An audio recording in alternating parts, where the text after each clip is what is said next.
निश्चितपणे लोकप्रतिनिधी या नात्यानं मी असेल आमदार आम्ही कैलास पाटील आम्ही ती बोललो की निश्चितपणे सरकारवर सुद्धा ह्याच्या बाबतीत सरकारनं चर्चा करावी आणि ह्याच्यात सोल्युशन त्या ठिकाणी काढून द्यावं, ह्याच्यातनं मार्ग काढावा, याच्यासाठी आम्ही निश्चितपणे पूर्ण ताकदीने प्रयत्न करू। एक लक्षात घ्या, अजून परत तुम्ही त्याच्याकडेच जाता काय नेमकं, म्हणजे मला काय म्हणायचंय, मुद्दा कुठला महत्वाचा आहे आपला? मराठा समाजाचं आरक्षण हा विषय आहे।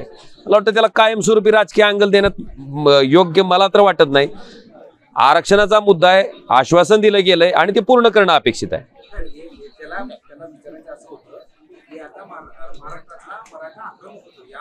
निश्चित दिसतंय तुम्हाला, आम्ही तुम्हाला आमची आक्रमकता कुठं कमी वाटते तुम्हाला?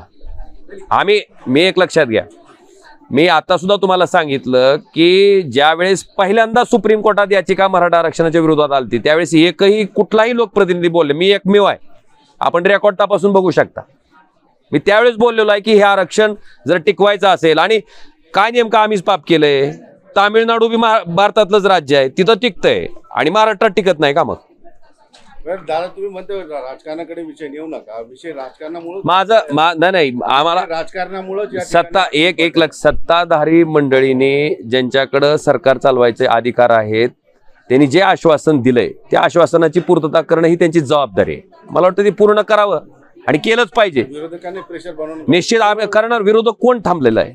सगळेजण त्या ठिकाणी एकत्रित आहेत।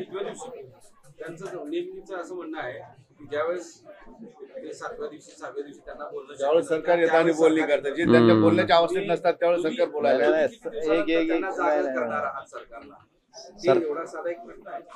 कसा म्हणता? पाटील असं म्हणताय ज्यावेळेस माझी तब्येत खालावत चालली, प्रकृती खालावत चालली की मग ते चर्चेला येतात। मला वाटतं सरकार कायमस्वरूपी नाही, आपल्या माहितीसाठी आपण ऐका जरा, ज्यावेळेस पहिल्यांदा अंतरवली सराटीला लाठीचार्ज झाला होता त्याही वेळेस मी आणि कैलास पाटील आम्ही दोघंही आलो होतो। आपण ऐका ना, माझा मला माहित आहे पाटील, प्रश्न साधा आहे की हे किती 5 दिवस 6 दिवस